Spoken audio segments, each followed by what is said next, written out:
இந்த வீடியோவில் நம்ம என்ன பார்க்க போறோம்னா கடகராசிக்காரர்களுக்கு 2026 ஜூன் மாதம் நடக்கக்கூடிய அந்த குரு பெயர்ச்சி எத்தகையோட பலாபலன்கள் நிறைந்த ஒரு குரு பெயர்ச்சியாக அடுத்த 13 மாதங்கள் ஜூன் 2026லேருந்து ஜூன் 2027 வரைக்கும் வரக்கூடிய அந்த குருவின் சஞ்சாரம் எத்தகைய ஒரு பலாபலன்களாக இருக்க போகுது கடகராசிக்குங்கிறது சயின்டிஃபிக் வேதிக் அஸ்ட்ராலஜி முறையில் எந்த விதத்திலும் மிகைப்படுத்தாமல் உள்ளது உள்ளவாறு ஒரு கிரகமும் ஒரு இடத்துல அப்படி இருக்கும் பொழுது நட்பு பகை நீச்சம் உச்சம் அந்த ஒளி தத்துவ பிரகாரம் ஒரு கிரகம் ஒரு இடத்துல சஞ்சரிக்கும் பொழுது அந்த ராசிக்கு எந்த மாதிரி ஒரு பாதிப்பையும் எந்த மாதிரி ஒரு சாதகமான ஒரு அமைப்பையும் கொடுக்கும் அப்படிங்கிறத இந்திய வேத ஜோதிட அடிப்படையிலான அறிவியல் சார்ந்த ஜோதிட ஒரு சாஸ்திரமாகிய சயின்டிஃபிக் வேதிக் அஸ்ட்ராலஜி முறையில் நம்ம பார்க்க போகிறோம். எந்த விதத்துலையும் மூட நம்பிக்கை மாற ஒரு பரிகாரங்கள் அது மாதிரிலாம் போகாமல் ஒரு கிரகம் ஒரு மாதிரி அமைப்பில் இருந்தால் என்ன ஒரு தாக்கத்தை நமக்கு கொடுக்கும் அப்படிங்கிறத நாம் துல்லியமாக பார்க்க போகிறோம். பாருங்க, கடகராசிக்கு இதுவரை குரு 12ஆம் இடத்திலிருந்து சில விஷயங்கள் நல்லதாகவும் சில விஷயங்கள் பிரச்சனைக்குரிய ஒரு விஷயமாகவும் நடந்து கொண்டிருந்தது. எப்படின்னா 12ஆம் இடங்கிறது பார்த்தீங்கன்னா சுப விரயங்களும் நிறையா செய்யும். சுப விரயங்கள் நிறையா செய்யணும்னா என்ன அர்த்தம்?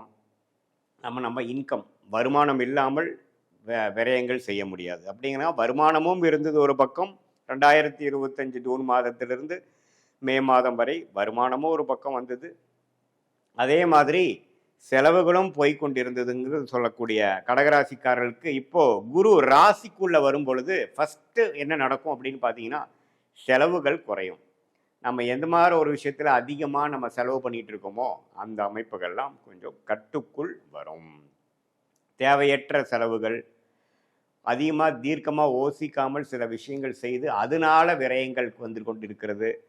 வட்டிக்கு பணம் கொடுத்துட்டு இருக்கிறது, இஎம்ஐ என்ன இன்ட்ரெஸ்ட்டில் போயிட்டுருக்குன்னு கூட தெரியாமல் இஎம்ஐ கட்டிகிட்டு இருக்கிறது, அது மாதிரி பல விஷயங்கள் ஏதோ ஒரு டைம் ஆரம்பித்தது நம்ம பண்ணிகிட்டு இருக்கக்கூடிய விஷயங்கள் கடகராசிக்காரர்களுக்கு உச்ச குருவாக ராசிக்குள்ளே வரும்பொழுது நமக்கு பல்ப் எரிஞ்சிரும். எது மாதிரி எரிஞ்சிரும்? நம்ம என்ன பண்ணிகிட்டு இருக்கோம், இவ்வளோ தூரம் கஷ்டப்பட்டு உழைச்சி தேவையற்ற செலவுகளால் செய்து நம்ம உழைப்பையே நாமளே வீணாக்குறோம் அப்படிங்கிற மாதிரி நல்ல ஒரு தெளிவு கிளாரிட்டி கிடைக்கக்கூடிய அமைப்பு எல்லா வயதினரும் ஆகிய கடகராசிக்காரர்களுக்கும் கிடைக்கும்.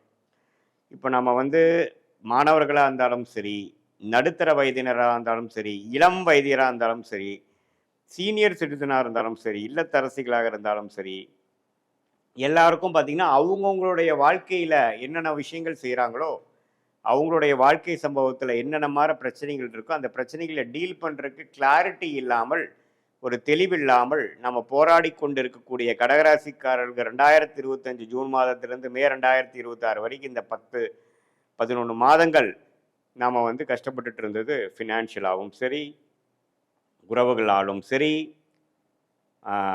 வேலை தொழிலையும் பார்த்தீங்கன்னா நிறைய வேலை செய்கிறோம், நிறைய அலையிறோம், நிறைய ட்ராவல் பண்ணுறோமே ஒழிய பெரிய பிரயோஜனம் இல்லையே அப்படிங்கிற மாதிரி தன் வீடாகிய 6ஆம் வீட்டுக்கே கனெக்ட் ஆகி கடன் வம்பு வழக்குகள் தேவையில்லாத உறவுகளில் ஒரு அந்யோன்ய குறைவு அது மாதிரி விஷயங்கள் போய்கொண்டிருந்த கடகராசிக்காரர்களுக்கு இப்போ இனிமேல் தான் பார்த்தீங்கன்னா ஓரளவுக்கு போன வருஷம் நாம் போட்ட எஃபோர்ட்டுக்கு போன வருஷம் நம்ம செஞ்ச சுப செலவுகளுக்கு எல்லாமே ஒரு பெனிஃபிட் ப்ராஃபிட் வரவு வரக்கூடிய ஒரு அற்புதமான ஒரு குரு பயிற்சியாக கடகராசிக்கு வருது. எப்பவுமே ராசிக்குள்ள குரு அது உச்ச குருவாக வரும்பொழுது நிறைய பேர் ராசிக்குள்ள குரு வரக்கூடாதுன்னு தவறான சில கருத்துக்கள்லாம் சொல்லுவாங்க. இப்போ ஆனால் குருங்கிறவர் சுப கிரகம், கடகராசிக்கு யோகஸ்தானாதிபதி, அதாவது ராஜயோகாதிபதியாகவும் வருகிறார், சுப கிரகமாகவும் வரும்பொழுது இரட்டிப்பான நல்ல எண்ணங்கள், நல்ல தெளிவான முயற்சிகள், தெளிவான திட்டங்கள் அது மாதிரி நம்ம செயல்பட்டு இதுவரை நம்ம தேவையற்ற சில விஷயங்கள் கண்ணுக்கு முன்னாடியே சில தப்பாக அபத்தமாக பண்ணிகிட்டு இருப்போம், அது நமக்கு தெரியாது. அதனால் இந்த விஷயத்தை சிம்பிளாக இப்படி சால்வ் பண்ணலாமே அப்படிங்கிறது இப்போ தான் நமக்கு தோணும்.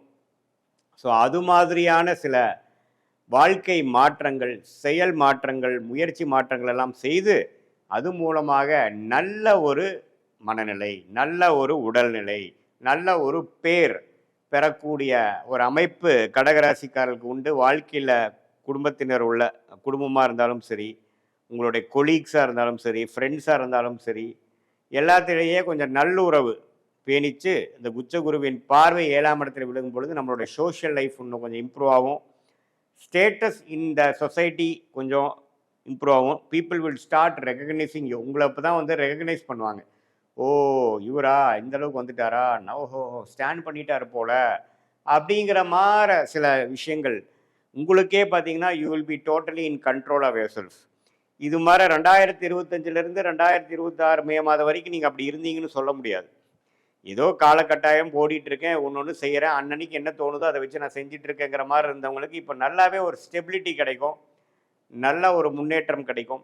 அது மூலமாக வாழ்க்கையில ஒரு அனுகூலமான ஒரு நிலைமைக்கு போகக்கூடிய அமைப்பு இருக்கு. மாணவர்கள்லாம் கான்சன்ட்ரேஷன் பண்ண முடியாமல் அவதிப்பட்டுட்டு இருந்தவர்களுக்கு நல்ல கான்சன்ட்ரேஷன், நல்ல அமைதியான ஒரு மனசு, நம்ம என்ன படிக்கணும், எப்படி படிக்கணும், எந்த படிப்பு நமக்கு ஒத்து வரும், அது மாரி நல்லாவே வளைஞ்சு உட்காந்து சாதிக்கக்கூடிய ஒரு அமைப்பு எல்லாம் கிடைக்கக்கூடிய அமைப்பு மாணவர்களுக்கு இந்த கடகராசிக்கு குரு பெயர்ச்சி ஆகிறது ரொம்ப நல்ல விஷயமாக இருக்கிறது. காம்படிட்டிவ் எக்ஸாம்ஸ் எழுதலாம்னு நினைக்கிறவங்க இப்போ அதை கிளியர் பண்ணுனா நல்ல போஸ்டிங் கிடைக்கும். ஆனால் நம்ம கிளியர் பண்ண முடியாமல் இருக்கோம் அப்படிங்கிற மாதிரி இருக்கிறவங்களுக்கெல்லாம் இந்த குரு பயிற்சி நல்ல பலன்களை கொடுக்கும்.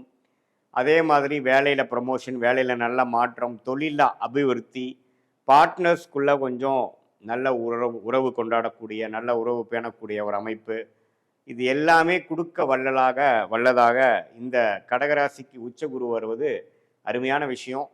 9ஆம் இடத்துல இருந்து சனி இருந்து தகப்பனார் சைட்லேருந்து நமக்கு பெரிய சப்போர்ட் இல்லாமல் போகிறதுக்கு கொஞ்சம் பரவாயில்லையாக இருக்கும். அது மாதிரி வாழ்க்கை அமைப்பில் இருக்கிறவங்களுக்கு கொஞ்சம் பேட்சப் அப்பாவோட தகப்பனார் வழியில் வரக்கூடிய அமைப்புலேயும் ஓரளவுக்கு நல்ல பெனிஃபிட் இருக்குது. குரு சனியை பார்க்குறார் 9ஆம் இடத்தை. அதே சமயத்தில் 5ஆம் இடம் குழந்தைகள்னால பெரிய ஒரு ஒரு நற்செய்தியோ ஒரு நல்ல ஒரு அமைப்பு இல்லாமல் போய் கொண்டிருக்கிறது அப்படிங்கிறவுக்கு குழந்தைகள் கொஞ்சம் செட்டில் ஆகிட்டாங்க. குழந்தைங்க வந்து கல்யாணம் பண்ணி கொடுத்துட்டோம், குழந்தைகளுக்கு நல்ல காலேஜ் கிடச்சிருச்சு, குழந்தைங்களுக்கு வந்து நல்ல இடத்துல இப்போ அவங்க இருக்காங்கங்கிறதுனால ஒரு நற்செய்தி, ஒரு நல்ல ஒரு ஒரு திருப்தியை கொடுக்கக்கூடிய ஒரு அமைப்பு குழந்தை செல்வம் மூலமாகவும் வரக்கூடிய அமைப்புகள் இருக்குது. ஸோ ஓவராலாக பார்க்கும் பொழுது இந்த ராசிக்குள்ளேயே உச்ச குருவாக வந்து 13 மாதங்கள் வழிநடத்தக்கூடிய இந்த குரு பயிற்சி நல்ல அமைப்பு. இதில் பாருங்க, நவம்பர், டிசம்பர், ஜனவரி மாதம் சிம்மத்துக்கு போய் 2ஆம் இடத்துக்கு அதிவக்கிரமாக போறார். அதுவும் பாருங்க வருமானத்துக்கு, குடும்பத்துக்கு வேணுங்கிற சில விஷயங்கள் பண்ணிக்கிறதுக்கு நல்லாவே வந்து சில பெனிஃபிட்ஸ் இருக்கும். சில மாநிலம், வெளிநாடு ட்ராவலிங் கொடுக்கும் இந்த இயர் எண்டில். அதுவும் கொஞ்சம் பாசிட்டிவான அமைப்பு இருக்குது. பண விஷயங்கள் கொஞ்சம் புலக்காட்டங்கள் முதலோட கொஞ்சம் நல்லா இருக்கக்கூடிய அமைப்பு. ஸோ ஈவன் அதிவக்கிரமாக 2ஆம் இடத்துக்கு போய் நட்பு வீட்டுக்கு போகிறதும் பார்த்திங்கன்னா ஒரு நல்ல அமைப்பு தான். ஸோ ஓவராலாக ஒரு அருமையான ஒரு குரு பயிற்சியாக கடகராசிக்காரர்கள் இருக்குது. இது பொதுவான பலனை தவிர உங்களுடைய ஜென்ம ஜாதகத்தில் உங்களுடைய ஜாதகம் எப்படி இருக்குது, லக்னம் என்ன, நீங்கள் ஆயில்ய நட்சத்திரத்தில் பிறந்திருக்கீங்களா, பூச நட்சத்திரத்தில் பிறந்திருக்கீங்களா, புனர்பூச நட்சத்திரத்தில் பிறந்திருக்கீங்களா பார்த்து இன்னுமே துல்லியமான பலன்கள் தசாபுக்திகள் அடிப்படையிலையும் உங்கள் லக்ன அடிப்படையிலையும் நாம் பேசின இந்த கோச்சார குரு பயிற்சி அடிப்படையிலையும் கடகராசிக்கு இன்னுமே நல்ல ஒரு துல்லியமான பலன்கள் தெரிந்து அது மூலமாக சயின்டிஃபிக் வேதிக் அஸ்ட்ராலஜி மூலமாக பலன் பெற்று உங்களுடைய வாழ்க்கையில் தேவையற்ற எதிர்நீச்சல்கள் போடாமல் எளிதில் வாழ்க்கையில் வெற்றி பெற முடியும் என்று சொல்ல விரும்புகிறேன். மீண்டும் மற்றொரு காணொலியில் சந்திப்போம். நன்றி, வணக்கம்.